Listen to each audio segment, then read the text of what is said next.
All right. I think we will go ahead and get started. And then as people join us, they can catch up. Welcome, everyone. I am so excited to see so many different communities represented. We've got multiple states on this call represented and communities across Kentucky. And so that's great. We welcome you all. My name is Cameron Correll. I'm the Community Design Program Manager with Blueprint Kentucky. I'm also joined by a few of my colleagues who will be helping monitor the chat for any questions or comments. That's Melody and Mercedes. So if you need anything during this webinar, they will be the ones helping me out. Our webinar today is From Vision to Action, Turning Community Input into Buildable Projects. As we know, a lot of communities are really good at asking residents what they want. We hold meetings, we do surveys, we host visioning sessions, we put up sticky notes and collect a lot of great ideas. But then we get to the harder question. What happens next? How do we take everything we heard and figure out what actually moves forward? So today we're going to walk through a simple process for doing that. We'll look at how to organize community input, identify assets we already have, prioritize projects, build an action plan, and communicate back to residents. The goal isn't to leave here with another planning process. The goal is to leave with some practical ways to move from engagement to action.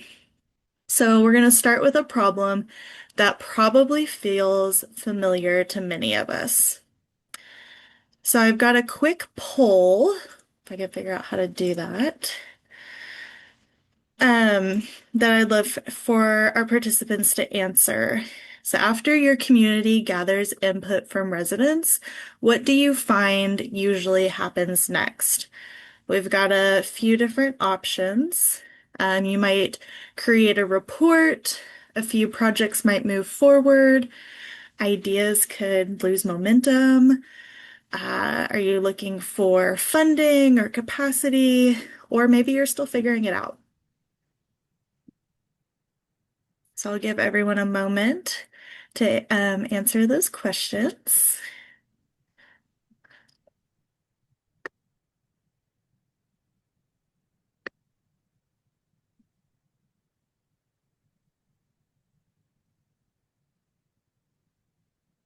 So right now I'm seeing that the two biggest answers are a report is created or it depends on funding and capacity. I find a lot of times that it's that report is created, and then what we all know what happens to that report after it's created. It gets put on a shelf, and you probably don't look at it again for a while. Sometimes those projects move forward. Sometimes they spark ideas that the report didn't originally talk about. But what we know is that community engagement gives us a lot of information. It doesn't necessarily tell us what to do with that information. You might walk away with a dozen ideas, competing priorities, and a lot of excitement. And that's a good thing. But without some kind of process for what happens next, it's easy for that momentum to stall.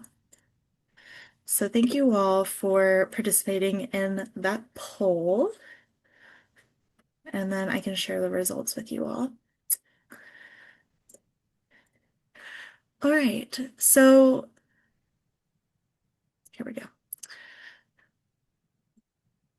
When that momentum stalls, it becomes a challenge that's particularly visible in rural communities. Rural communities often have a combination of characteristics that make implementation especially challenging.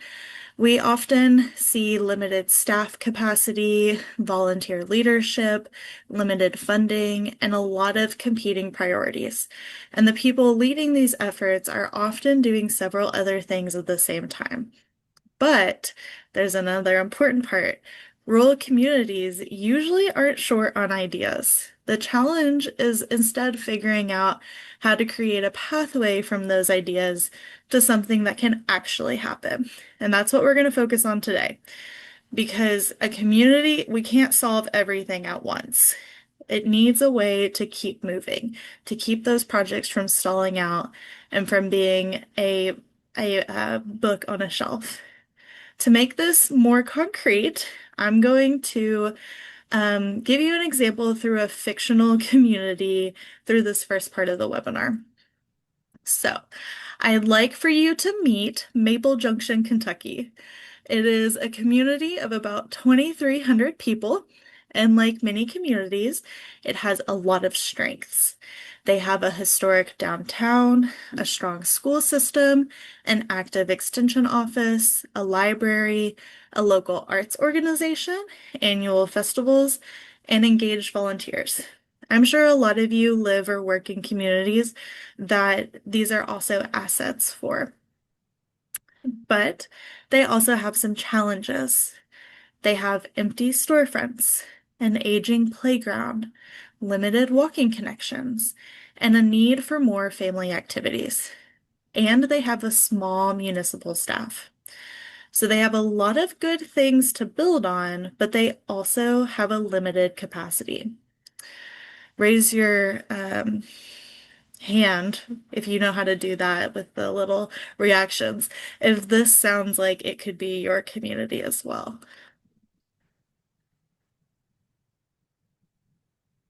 You can also drop in the chat if this resonates with you. Yeah, it's not terribly unique. So, Maple Junction hosts a community visioning event, and more than 200 residents participate.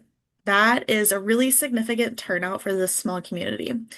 Residents begin sharing what they want to see. You hear things like, we need more things for kids. Downtown needs more activity. We need better sidewalks. Let's create more community events. We need a farmer's market. We need to preserve our small town character. Now we're going to pause. This is a successful engagement event by all metrics. People showed up, they participated, they shared ideas. There is energy in the room. People are excited. But now Maple Junction has a problem. They have a wall full of ideas, and the wall does not tell them what to do next. That is really an important distinction. Community input is information. It is not automatically a work plan. The next step is making sense of what we heard. And that's where we're going to put our first implementation skill. So the first step is to organize what you heard. One of the easiest mistakes communities can make is treating every comment as an individual project. Instead, we're going to look for patterns. What ideas are connected? What concerns are showing up repeatedly? What larger themes are underneath individual comments? For Maple Junction, we might take all those individual ideas and we can organize them into 4 themes. The first would be family recreation. This could include playground improvements, walking trails, and youth activities. The second is downtown revitalization. This can include events, storefronts, and public art. The third is connectivity. Typically, you think of sidewalks, trails, and wayfinding, but this can also include digital infrastructure. And the fourth is community identity. This can include beautification, historic preservation, and local culture. Now, we're not prioritizing anything yet. We're just trying to understand the bigger picture. And this is an important step because sometimes the idea people give us isn't really the issue they're trying to solve. A request for a playground might really be about families wanting places to spend time together. A request for more downtown events might be about wanting more opportunities for people to connect. So before we decide what to do, we need to understand what we're actually hearing. So when you're organizing community input, don't only ask, what did people say? That's important, but we're really wanting to know what is the pattern underneath what people said. So we're going to move on to another question we need to ask before we start deciding what to do. When communities are collecting community input, it's very easy to create a list of problems. We don't have enough activities, sidewalks, funding, space. But an asset-based approach asks us to flip the question. Instead of asking, what problems did we hear, we ask, what strengths do we already have? And this is a tool called asset mapping. It changes the conversation. We can ask, what do we already have? Who is already doing this work? What spaces already exist? What organizations could partner? What local traditions could we build on? And what people in the community already have the skills or relationships to help?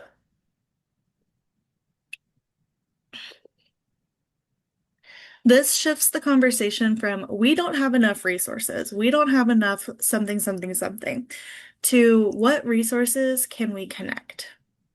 So let's look at what happens when Maple Junction starts looking at their assets. So, as we know, Maple Junction identified several assets early on. They have the extension office. They have a active chamber of commerce. They identified a high school art group. They found the local garden club. They have a community foundation. They have a vacant lot downtown, and they have their annual fall festival. Lastly, they have volunteers who are already interested in helping. Now we can see how this feels a little different. The conversation started with, we don't have enough resources. And now the conversation becomes, what resources can we connect? And it's once you start listing those assets, it's really easy to see how those webs start to connect. And you can see that these resources create a very different starting point. And this is one of the reasons I like asset mapping as part of the implementation process. It doesn't pretend that challenges don't exist. It simply is making sure we're not overlooking the resources that are already sitting inside the community. Now, Maple Junction has organized their feedback and they have identified their assets, but they still have a problem. They can't do everything. So this is where prioritization comes in. At some point, every community has to make a choice. Not every idea can happen at the same time, and trying to move everything forward at once can sometimes mean that nothing moves very far at all. Prioritization gives us a way to make those choices intentionally. And prioritization doesn't have to mean that some ideas are good and others are bad. It means we're asking different questions. Given our goals, our resources, and our current circumstances, what makes the most sense to move forward first? This is an important distinction. An idea may be valuable, but it might not be realistic right now. Another idea might have a smaller scope, but be something the community can actually accomplish in the next 6 months. Prioritization helps us recognize that difference without dismissing the ideas that aren't selected. There are a lot of ways communities can approach this. You might use a scoring matrix, a voting exercise, a ranking activity, or even a simple conversation about what should come first. The specific tool matters less than the process behind it. The key is transparency. instead of making decisions based on whoever speaks the loudest, whoever has the most political influence, or whichever grant opportunity happens to be available. Communities can establish criteria ahead of time. This gives everyone a clear understanding of why something is being prioritized. Today's example, we're going to look at four things. The first is community support. Do residents actually want this? Have we heard people identify this as a priority or need? Next is impact. If we move this project forward, will it make a meaningful difference? Who benefits and how significant could that benefit be? Next is partnerships. Who can help? Are these organizations, businesses, agencies, residents, or other partners who could contribute resources, expertise, or even capacity? And last is feasibility. Can we realistically do this? Can we actually begin?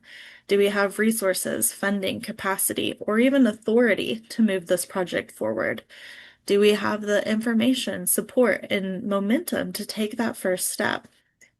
You can imagine that an idea might score very high in one category and lower in another. Maybe residents are really excited about a new community park. That's strong community support and potentially high impact. But if the community doesn't own the property, doesn't have funding, and doesn't have a partner identified to help manage it, it might not be the most actionable project right now. Meanwhile, something like improving signage, adding seating, or creating a small community event might have a smaller overall impact, but it could be highly feasible and ready to begin. That does not mean the park idea goes away. It means we might say, that's important, let's keep it on our list, but here's the project we're going to move forward first. And that's an important shift when we move from engagement to action. The goal isn't to find the one perfect idea. The goal is to create a shared understanding of what comes next. The important part is not necessarily using this exact criteria, although I think it's a pretty good criteria. Your community might decide that equity, cost, urgency, demographic distribution, or long-term sustainability are more important. The important part is to have a process that people can understand, participate in, and trust. Because when your community members understand how a decision was made, they're more likely to understand why their idea might not have been selected in the first place. And sometimes that's what makes the difference between a community plan that sits on a shelf and a community plan that actually starts moving. We really want to build trust with the people who live, work, and play in our community. And we'll talk more about that later in the presentation. So let's see how this might work for Maple Junction. So as we know, as we heard, Maple Junction has several ideas on the table. A new playground was one of the highest community supported projects. It has a high impact, but right now it only has medium feasibility for Maple Junction. A splash pad has medium support. It would have high impact, but right now that's really low feasibility for Maple Junction. Now downtown events, those have high support. We know they'd have medium impact, but they have really high feasibility. And wayfinding signs they've identified have medium support, medium impact, and high feasibility. Now, what this tells us is a splash pad isn't a bad idea. It means it probably isn't the first thing this community should tackle. And a downtown event may not feel like the biggest project on the list, but it's something that the community could potentially act on fairly quickly. And they could demonstrate that the community's engagement is actually producing results by those quick turnarounds. And this is where I want to emphasize something from our framework. Prioritization isn't about eliminating ideas, it's about sequencing them. A project can still be a good idea and not the next idea. So that brings us to an important distinction. We often ask, what is our biggest project? What can make the biggest change? But that's not always the most useful question. Instead, try asking, what is the next project that moves us closer to our long-term goal?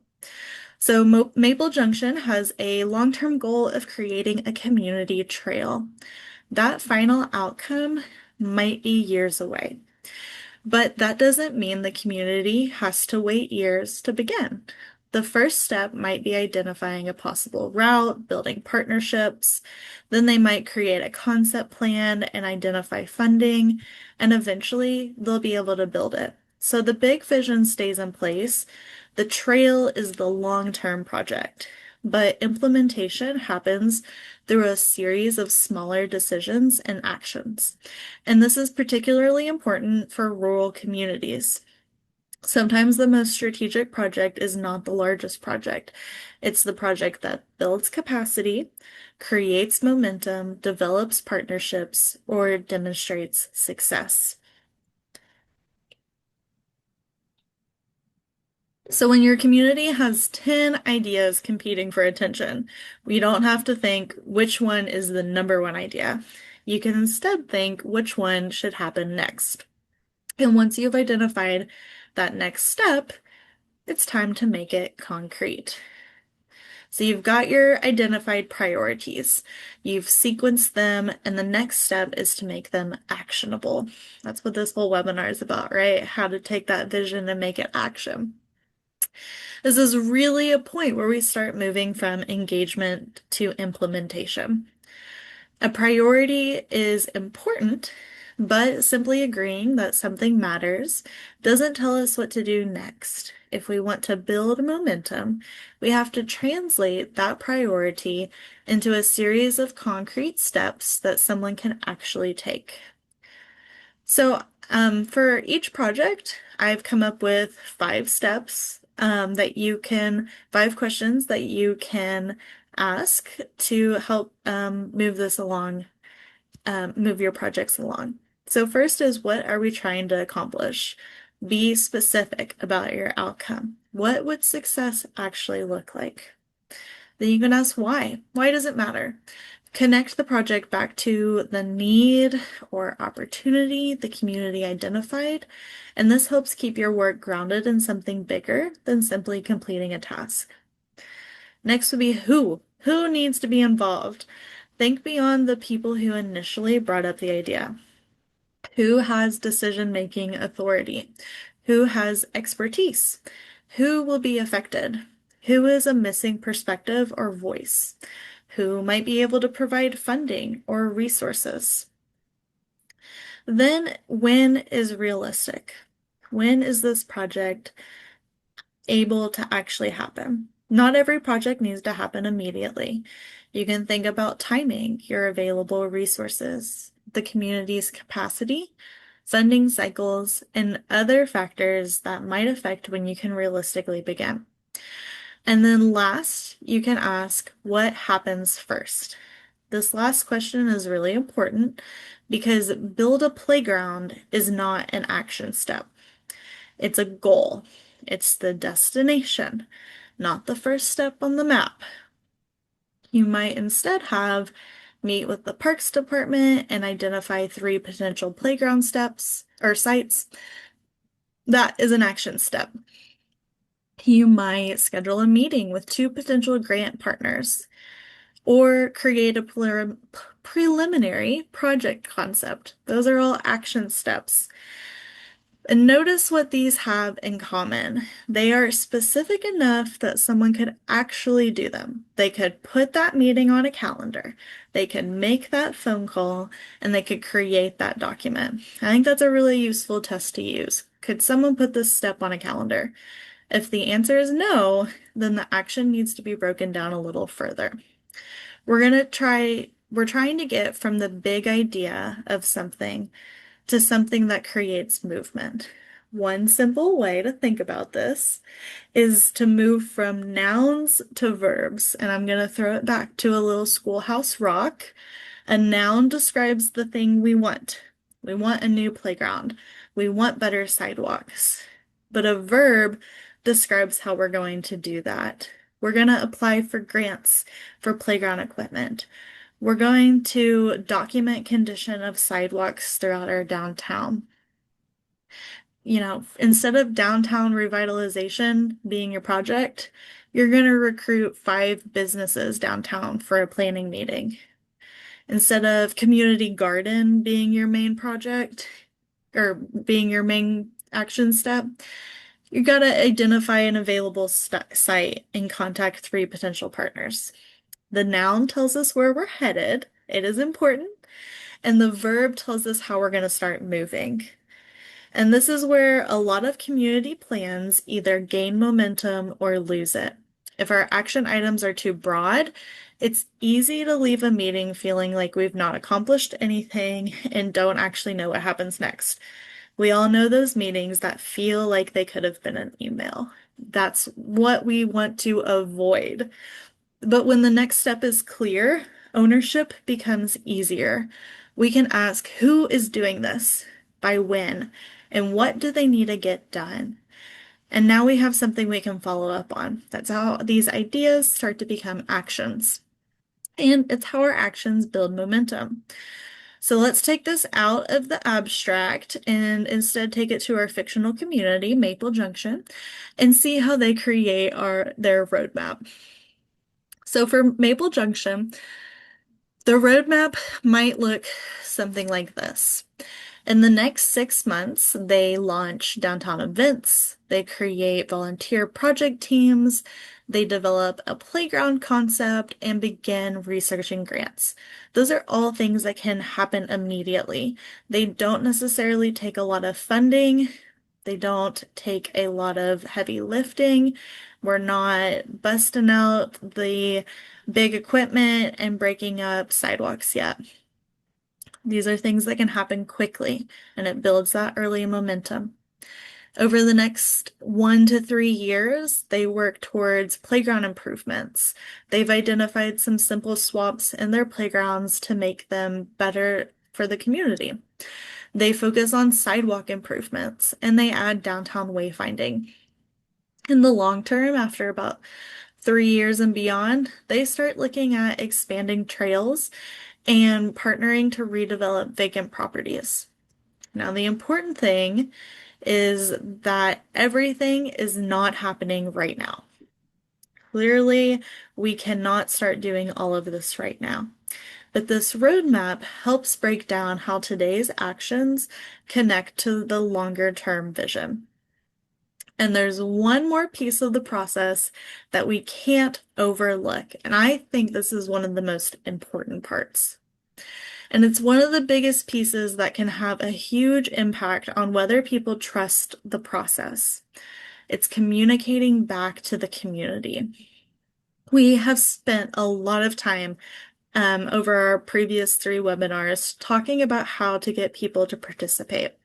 How do we get residents in the room? How do we get people to take a survey, come to a workshop?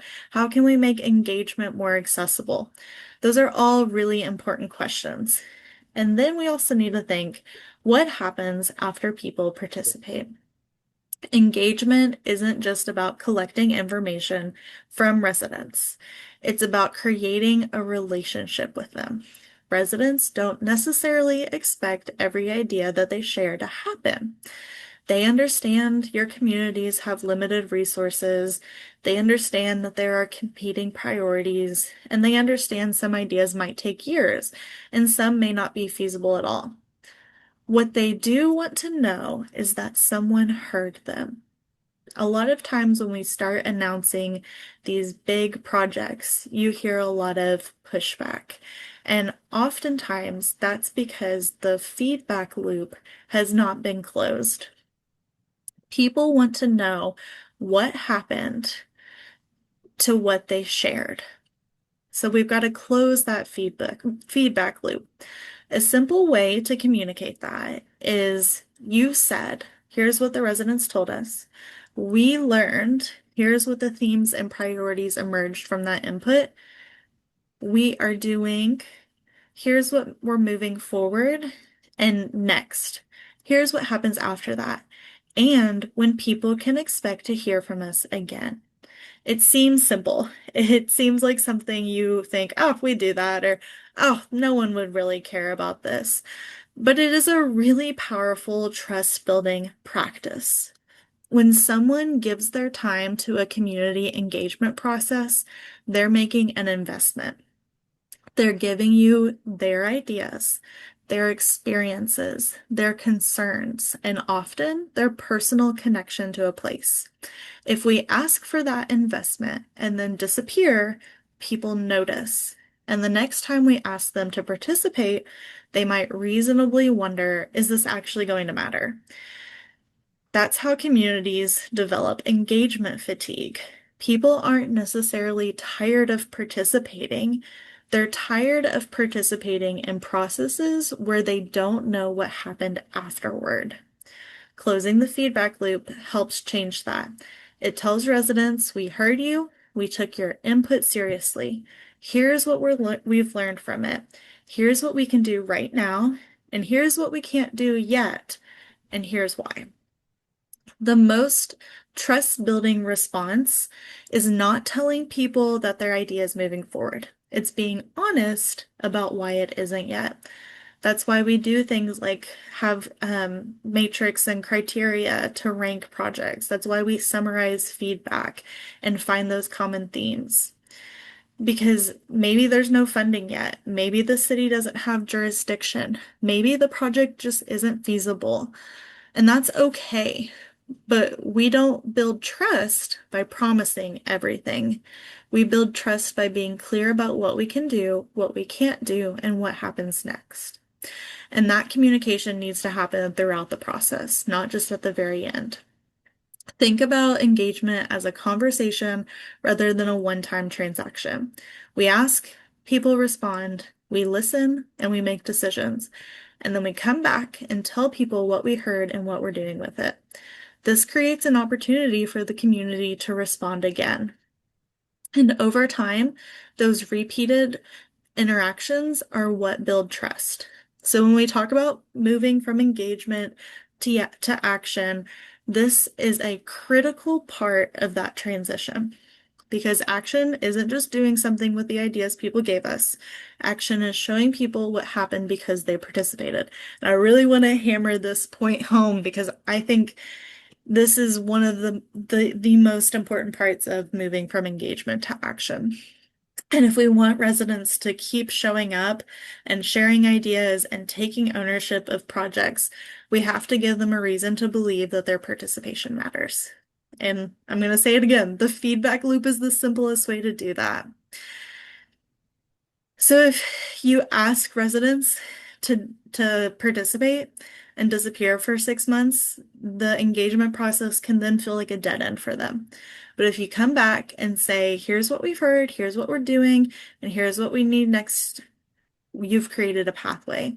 And that pathway connects directly to the kind of resources Blueprint Kentucky provides. So if you've been on any of our past webinars, you may have heard about some of the resources that we have. And I want to connect today's framework back to those Blueprint Kentucky resources. There are several different resources available that can support communities at different points in this process. So when you're at that listen stage, community engagement activities in our Spark toolkit can help communities gather input.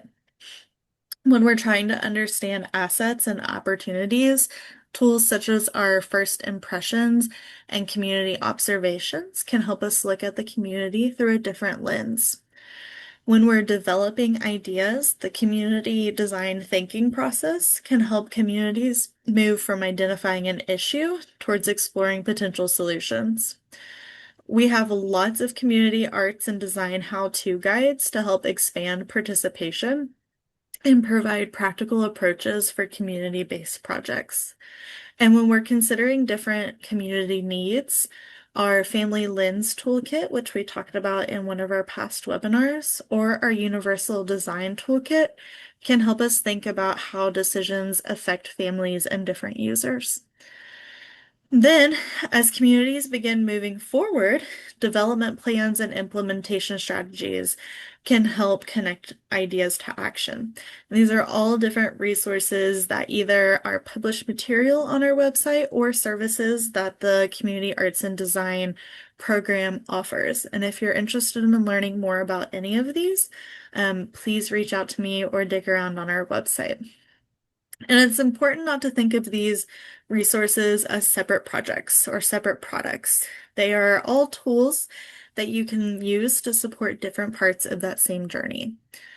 And now I'm done talking for a little bit, and I'm going to give you all a chance to bring this back to your own communities. So we've talked a lot about that fictional community, and I'm sure there are a lot of elements that resonate with you.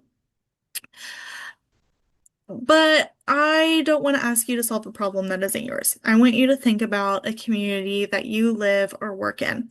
And I'm going to send you all into breakout rooms. And I want you in your breakout rooms to talk with the other people and think about an issue, idea, or an opportunity that the people in your community care about. It could be something that you've heard residents talk about repeatedly. It could be something that have come up through previous engagement opportunities. It could be a project that's been discussed but hasn't moved forward. So when you have that project in mind in your breakout group, I want you to discuss 4 questions in your group. I'm going to give the breakout groups about 10 minutes to do this. So first, and I'll drop these questions in the chat so that you have them to reference. What are you hearing? What issues, needs, or ideas are people talking about in your community? What matters most? What of the things you're hearing, which one feels like a priority right now? What would it take to move it forward? What partners need to be involved? What resources, funding, decisions need to be in place? And then lastly, what's one first possible step? Not the entire project, not the 5-year vision, just the first step. What can we put on a calendar when you get off of this call today to help make that happen? So the goal is to practice from moving from this is something our community cares about to here's something we can actually do. So I'm going to send you all to breakout rooms. You'll have about 10 minutes to talk through these questions.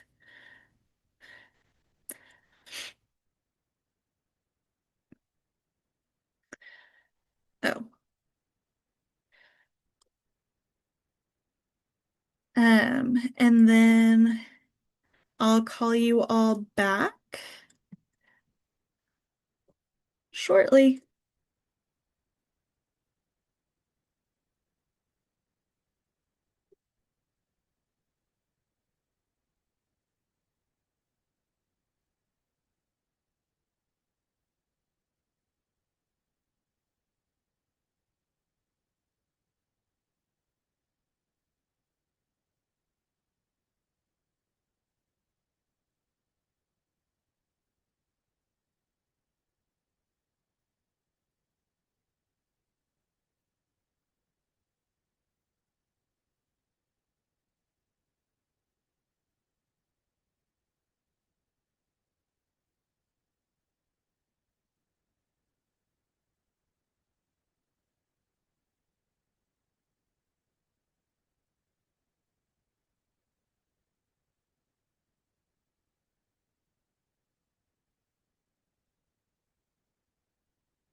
All right, we'll give everyone a couple more seconds to get back from the breakout rooms. We're trying something different. I don't normally do breakout rooms. I normally do a lot of Mentimeters throughout my presentations, so you'll have to tell me if you hated or loved the breakout rooms, so I know whether to do them in the future. All right. And I know some people are just listening in and can't be as active, so the Mentimeters do tend to be a little easier. So, welcome back, everyone. We'll take a few minutes to hear what came out of those conversations. So, I don't want you to focus on whether you came up with the right answer. I'm more interested in what you noticed when you looked at your real community and tried to move it towards action. So, we'll start broadly. What would anyone like to share from their group what they noticed? Was it easy to identify something your community cared about, or was it harder?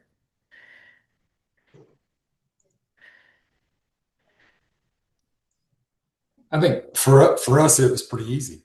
You know, I think what was more difficult was that the problem that resonated with us is kind of a really complicated and wicked problem that's way too big, right, to try to solve in a meeting. But we were talking about just the broad and general housing crisis. Yeah, That's what we it, hear more and more and more about. that is an issue that we are hearing often. And I will say, I think we are planning a webinar that's going to solve the housing crisis. Just kidding. We can't do that. But I do have one plan coming up to talk about housing and rural communities. So stay tuned. But yeah, Shane, that's something we see. It's really easy to come up with ideas, a lot of ideas, big ideas, but the harder question is figuring out what to do next and what to focus on. So I know some of you had some big ideas, but um, did anything change when you started thinking from the issue itself to thinking about what it would take to move it forward? So when we start thinking about who can be involved, what resources, the path forward might look different than we initially thought. Did anyone find that changed things? Yeah, great. Thank you all. And would anyone like to share what your group identified as a possible first step? What's something you can put on the calendar after this meeting?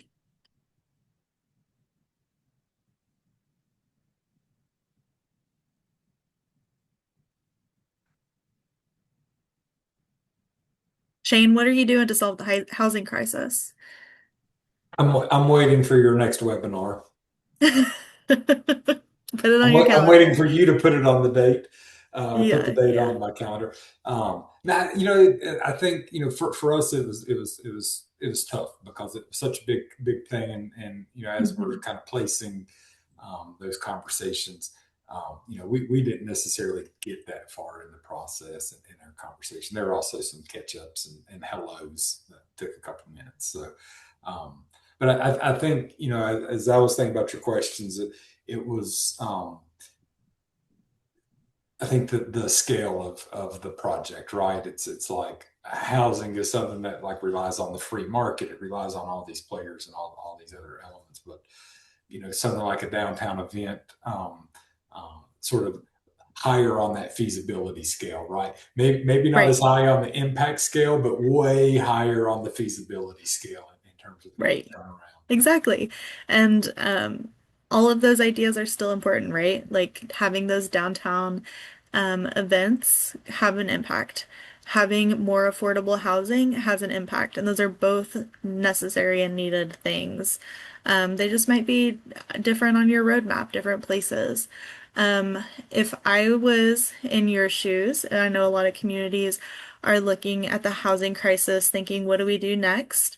My first step is start researching what are places where people love to live? What are they doing? How are they starting to make changes? Finding some case studies to research, going on a field trip and visiting um, a housing development that was maybe partnered with a developer, and the government. Those are some good next steps.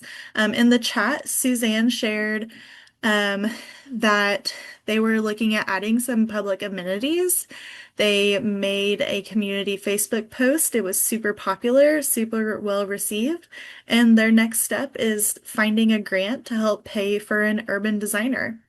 Finding those professionals who can help make those next steps even more possible. That's great. Thank you, Suzanne, for sharing. And I hope there was some good discussion in the breakout rooms. And we'll go ahead and start wrapping things up because we're getting close to 1 o'clock. So let's pull this all back together. If you remember nothing else from today's webinar, I want you to remember 5 things, these 5 things on the screen. First, I want you to listen intentionally. Don't just collect comments. Try to understand what your residents value, what they need, and what they envision. Next is organize information. Don't treat every comment as a separate project. That can get scary and overwhelming. But look for patterns and themes. Next would be build from assets. Before asking what your community needs to find, ask what it already has. The people, the places, organizations, relationships, traditions, the resources. What already is there? Who can you bring into the fold? Um, what can you prioritize, or what do you already have? Next is prioritize transparently. I'm gonna put this one in bold, neon, stars everywhere, transparently. Not every idea can happen first, we know that. Use clear criteria so people can understand how those decisions are being made. Close the feedback loop. Communicate with your community. Share why and how you're making decisions. And lastly, start somewhere. Don't wait for the perfect grant. Don't wait until every detail is solved. Don't assume implementation means immediately building the final project. Instead, ask, what is the next achievable step? And that is really the heart of today's conversation. So I want to close with 3 questions. And I feel like I've just given you all a lot of questions to ask, and hopefully you've started having some answers from these questions. And I encourage you to write down your answers, and if anyone wants to share aloud, I encourage that. So, question 1, what community idea already has energy behind it? This is kind of what we talked about in your breakout rooms, hopefully. What do you hear residents talking about repeatedly? I think Suzanne shared about a pickleball court. How many people are hearing about pickleball courts in their community? What already has that energy? Question 2, what assets already exist that could help? Do your asset map. Who could be involved? What organization could partner? What space already exists? And then the third question is, what is one next step that could happen this year? Not someday, not next year or in 5 years, not when everything's funded. What could realistically happen in the next 12 months? Community engagement doesn't end when ideas are collected. We know that. It isn't finished when the report is written and put on a shelf. It isn't finished when the meeting ends. It isn't finished when this meeting ends. Engagement becomes meaningful when a community can move towards a shared understanding of what matters most, what can happen next, who can help, and how we'll know we're making progress. The goal isn't simply to create another plan to sit on a shelf. The goal is to create community momentum, and sometimes that momentum starts with something very small. Reading an article, visiting another community, having a conversation. Maybe it's a partnership or your GIS printing off a map. Those first steps matter because it creates a pathway to the next one. So, thank you all for joining me today, and I hope you leave with a slightly different way of looking at community engagement. Instead of asking, what did we hear? I want you to also think, what are we going to do with what we heard? What can we do next? And then I'm going to throw it out here real quick. You don't have to start from scratch. We have Blueprint Kentucky resources that can help support communities through the process, from engagement to observation, community design, and implementation. We have several practical tools you can check out on our website, and you can always send me an email, and I would love to help move your community from vision to action. So, thank you all for joining us today. I'll hang out for a few minutes for any questions and save the date for our next webinar, the third Tuesday in September. And this one is going to be about placemaking on a shoestring budget, because does anyone really have a big budget right now? So how can we still do fun placemaking strategies in our built environment with limited resources? So thank you all, and I'll be here for